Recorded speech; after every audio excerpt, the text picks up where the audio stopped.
Assalamualaikum warahmatullahi wabarakatuh. Kami atas nama Gerakan Masyarakat Muslim Malang Raya atau Gemus Maya. Pernyataan sikap. Bismillahirrahmanirrahim. Sehubungan. Assalamualaikum warahmatullahi wabarakatuh. Beredar video sekelompok kecil orang yang diduga muhibbin mengatasnamakan Gerakan Masyarakat Muslim Malang Raya membuat pernyataan menolak kedatangan Gus Abbas Buntet untuk berceramah di Kabupaten Malang. Penolakan yang dimaksud adalah pada acara Haul Akbar Wali Songo Nusantara dan doa bersama untuk keselamatan bangsa. Acara ini merupakan rangkaian dimulai dari tanggal 3 Januari 2024 hingga tanggal 6 Januari tahun 2024. Menghadirkan Dr. Kiai Haji Muhammad Abbas Buntet Cirebon. Kegiatan ini diselenggarakan di halaman Pondok Pesantren Babu Salam, Jalan Kiai Haji Hasyim Asy'ari, Banjarrejo, Kecamatan Pagelaran, Kabupaten Malang. Nah, sekelompok orang ini melakukan penolakan terhadap kehadiran Gus Abbas Buntet. Maka kami, para pejuang Wali Songo se-Indonesia, Perjuangan Wali Songo Indonesia se-Nusantara menyatakan mendukung penuh perjuangan dan dakwah kebangsaan Safari dakwah Dr. Kiai Haji Muhammad Abbas Buntet Cirebon untuk keliling ke seluruh Nusantara demi membangkitkan kembali semangat perjuangan Wali Songo, meluruskan kembali sejarah yang sengaja disimpangkan, termasuk pemakaman yang diklaim oleh oknum-oknum Ba'alawi.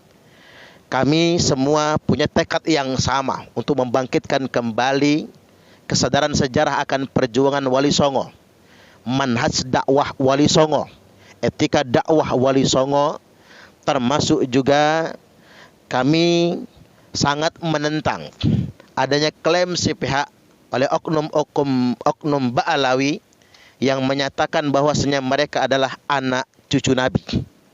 Sedangkan pada kenyataannya Bani Ba'alawi sama sekali tidak bisa membuktikan bahwasanya mereka ahlul bait atau keturunan Nabi, baik berdasarkan catatan kitab nasab maupun berdasarkan tes DNA.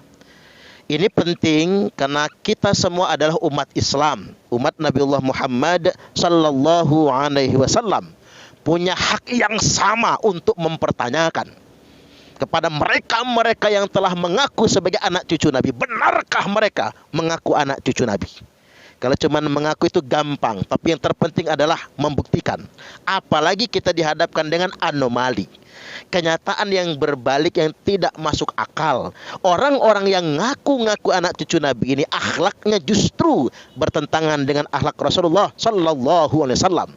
Ketika Nabi berjuang membebaskan perbudakan, tapi justru oknum-oknum ini telah menciptakan perbudakan baru. Mereka seolah-olah menjadi warga agama kelas 1. Mereka menjadi lebih istimewa daripada orang lain, lantas kemudian mempersekusi setiap orang yang mengkritik mereka dan mengancam umat, kualat dan lain sebagainya. Maka seluruh para ulama, orang-orang yang berilmu punya kewajiban untuk membangun kesadaran yang sesungguhnya. Ulama tidak boleh tinggal diam. Karena kalau kita tinggal diam, ini sama saja kita telah melakukan pembodohan dan perbudakan spiritual, sesuatu yang sangat dibenci oleh Rasulullah sallallahu alaihi wasallam, dan itu merupakan arogansi atau kesombongan. Al-kibru baturul haqqi wa ghamtun nas. Kesombongan itu adalah menolak kebenaran dan merendahkan sesama umat manusia. Dengarkan nasihat berikut ini.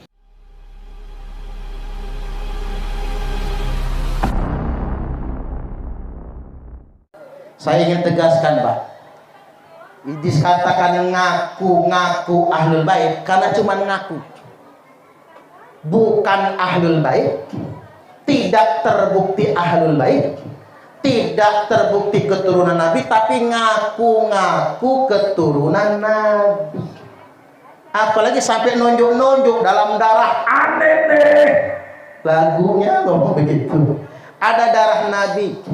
Ini saya ingin sampaikan kepada keluarga besar Nahdlatul Ulama, ulama Mesir, ulama Maroko, ulama Yaman, bahkan di Mekah saat masih dipimpin Syarif Mekah, Bani Ba'alawi dinyatakan bukan keturunan Nabi.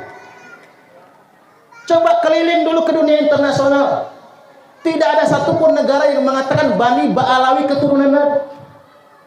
Kok di Indonesia kita ribut Bapak Ibu? Ada yang nanya, Pak Yai, kan ada banyak habib yang jadi ulama. Beliau-beliau itu kita hormati sebagai ulama, makanya kita nyebutnya habib. Habib itu apa? Orang yang dicintai. Di Yaman ulama dipanggil habib, nang Indonesia ulama dipanggil kiai. Itu maksudnya. Boleh, tapi nggak boleh ngaku-ngaku keturunan Nabi. Lalu mengapa Nabi menyampaikan begini? Yaz'umu annahu minni wa laysa minni. Ia ngaku-ngaku keturunanku, kata Nabi, padahal dia bukan keturunanku. Tuh dawuh Kanjeng Nabi ini, Pak. Bukan karangan saya ini. Mereka ngaku-ngaku keturunan Nabi, padahal dia bukan keturunan Nabi. Yang mending kelakuannya benar, kelakuannya nggak benar. Kelakuannya kakinya minta dicium-cium. Apa kata mereka? Kakinya Habib ahli maksiat lebih mulia daripada endasnya seorang kiai. Na'udzubillah. Ini fatwa belis namanya. Satu Habib bodoh lebih mulia daripada 70 kiai. Mapas. Ini geblek namanya.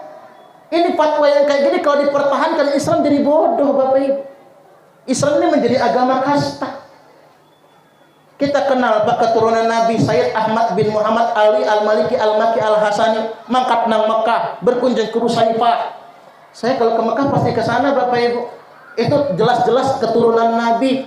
Enggak dipanggil Habib, enggak. Keturunan Nabi itu dipanggil dua. Kalau enggak Sayyid, ya Syarif. Dipanggilnya. Di sana beliau punya anak gadis tiga anak gadisnya nikah sama ahwal, nikah sama orang biasa tapi ulama. Ini mau enggak kiai menikahi Syarifah haram. Alhamdulillah. Sama dengan zina. Ini ajaran apa sih? Nah yang kayak gini harus kita luruskan Bapak Ibu. Mereka mengklaim kalau tanpa habaib Indonesia nggak akan mungkin jadi Islam. Dia belajar sejarah dari mana toh Pak? Halo. Roda galak nggak apa-apa ya. Ya sekali-kali nih tulisannya, menabur damai di negeri para wali. Berabad-abad lamanya, konon katanya sejak abad ketiga Hijriah, para pendakwah telah datang ke Indonesia, para wali. Wali Songo itu Pak, beliau-beliau itu keturunan Nabi semua. Makanya keturunan Wali Songo siap tes DNA. Apa kata keturunan Wali Songo? Kami siap tes DNA. Kalau kami terbukti bukan keturunan Nabi, ya nggak apa-apa. Alhamdulillah. Tapi kalau kami terbukti keturunan Nabi, berat tanggung jawabnya, beban tanggung jawab. Sampai sedemikian rupa para Wali Songo yang telah berjuang, dan Wali Songo bukan Ba'alawi dan tidak minta dimuliakan nasabnya. Maka dari itu Bapak Ibu ingin saya berikan pencerahan, karena kita ini kadang-kadang sampai di sidang Pak, ada terdakwa, ini terdakwa nih, di sidang berani membentak-bentak saksi, berani membentak-bentak jaksa, berani bersikap pongah di hadapan hakim, majelis hakim. Mengapa? Rumangsa merasa keturunan Nabi, makanya songongnya naudzubillah.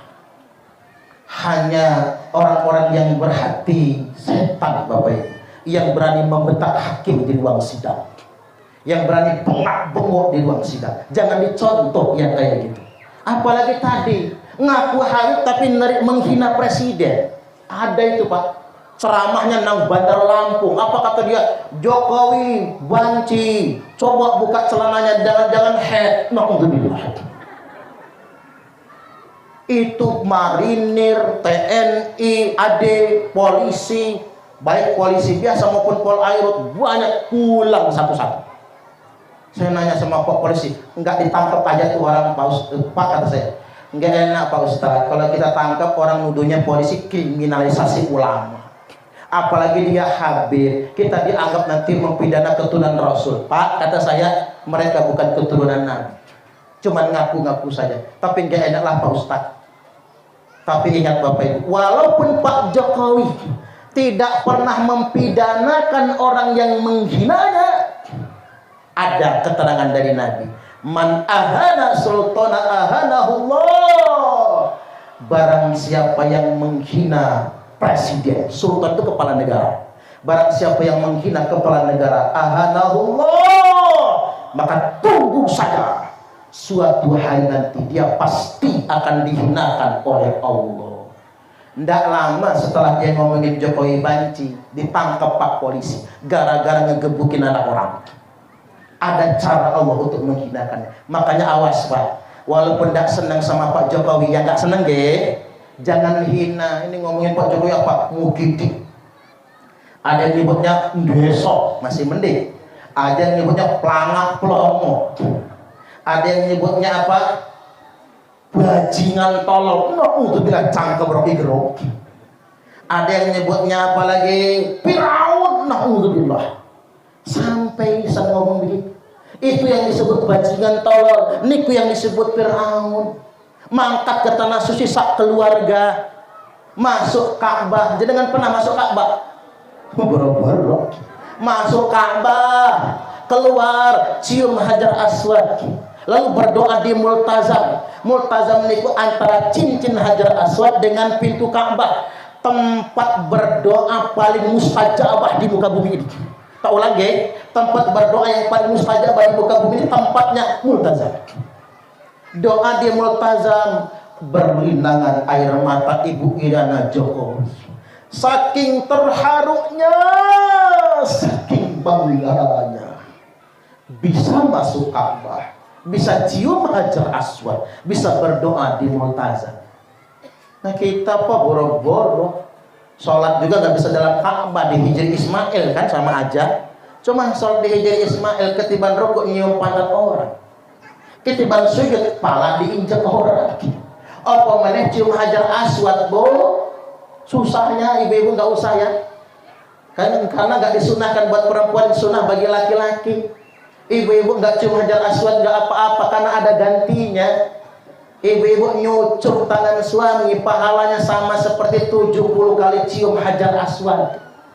Apalagi suaminya hitam kayak patat wajan gitu, persis Hajar Aswad. Makanya anak-anak yang masih gadis nih, saya ingatkan, kalau cari suami jangan yang coklat, jangan yang kuning, jangan yang putih, ireng aja sekalian, biar persis Hajar Aswad. Nih Bu Kades, ingat Bu Kades ya. Pokoknya Pak Toha kalau cium tangan begini, mah. Kalau nggak puas begitu, cetok. Itu sama seperti 70 kali cium Hajar Aswad. Jadi balik lagi Bapak Ibu, jadi orang-orang yang menggunakan agama untuk alat fitnah, ini kan kita ngaji kebangsaan Bapak Ibu. Artinya begini, kita pendahulu kita sudah sulit membangun negara kita, membangun bangsa dan negara kita, membentuk negara Kesatuan Republik Indonesia.